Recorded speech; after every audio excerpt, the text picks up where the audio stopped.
അവളാണ് വാസവദത്ത.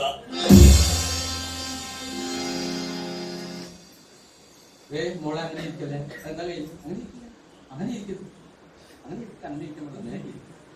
ശരിയാണ്. ഒരു സ്ത്രീ എങ്ങനെ ഇരിക്കണം, എങ്ങനെ നടക്കണം, എന്ത് വസ്ത്രം ധരിക്കണം എന്നൊക്കെ ഇപ്പൊ തീരുമാനിക്കുന്ന ചില മതനേതാക്കന്മാരാണ്, ചില മതപണ്ഡിതന്മാരാണ്. ഇത്തരക്കാർ നമ്മുടെ വാസവദത്തയുടെ ഇരിപ്പ് ഒന്ന് കാണണം, അല്ലെങ്കിൽ അവരെ കൊണ്ടൊന്ന് കാണിക്കണം. ഇന്നത്തെ സിസ്പാക്ക് സൗന്ദര്യത്തിന്റെ കാഴ്ചപ്പാടിലല്ല കുമാരനാശൻ വാസവദത്തെ കുറിച്ച് പറഞ്ഞു കേട്ടോ. ഇന്നത്തെ സിസ്പാക്ക് സുന്ദരിമാരെ കാണുമ്പോ എനിക്ക് ഓർമ്മ വരുന്നത് പണ്ടത്തെ ഒരു തരം കിടിക്കക്കുത്ത് കളിയാണ്. ഈ അമ്പലപ്പറമ്പിലെ കണ്ടിട്ടുണ്ട്, ഒരു ഷീറ്റില് ആടിനും ക്ലാവറും ഒക്കെ വരച്ചു വെച്ച് 4 കട്ടകൾ ഇട്ട് കിളിക്ക് രാജാബായി ഒന്ന് വെച്ച ചണ്ട് കാണുന്ന കട്ട പറഞ്ഞാൽ കാണുന്ന വിട്ട എന്നൊക്കെ പറഞ്ഞ് കളിക്കുന്നൊരു കളി. കാലത്തെന്നറിയോ, അരയിൽ ആഠ്യം പോലെ തുണിക്കട്ടം, നെഞ്ചത്ത് 2 ടൊപ്പി, വയറ്റത്തൊരു ഡേമ, പുറകിട്ട് 2 ക്ലാവറും. ആളുകൾ ദേഹത്ത് കിടിക്കക്കുത്ത് കളിക്കും. എന്നിട്ട് നമുക്ക് പ്രതികരിക്കാം, പ്രതിഷേധിക്കാം.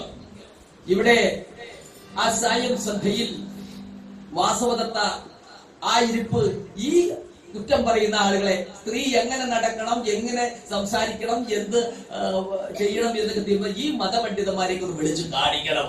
നോക്കണം, കാർമുകിൽ ചാലത്ത ആ മുടിയിൽ മുല്ലപ്പൂവ് ചൂടി, വാലിട്ട് കണ്ണെഴുതി സിന്ദൂര പൊട്ടും തൊട്ട്, കാതിൽ വലിയ കമ്മലിട്ട്, പൊന്നിന്റെ കസവുള്ള ഇറക്കമുള്ള പാവാടയും ഇറക്കമുള്ള ബ്ലൗസും ധരിച്ച്, കാലിലെ സ്വർണപാദസ്വരം കാണുമാറ് കാലിന്മേൽ കാലും കയറ്റി വെച്ച് കാലും കുലുക്കി, പനിനീരിൽ മുക്കിയ രാമച്ചവിശലി പനിനീരിൽ മുക്കി അത് തോണിയുടെ കരിവള കിലുങ്ങുമാറ് തെരുതെരെ വീക്ഷിച്ചുകൊണ്ട്, കഞ്ചബാണൻ തന്റെ പട്ടം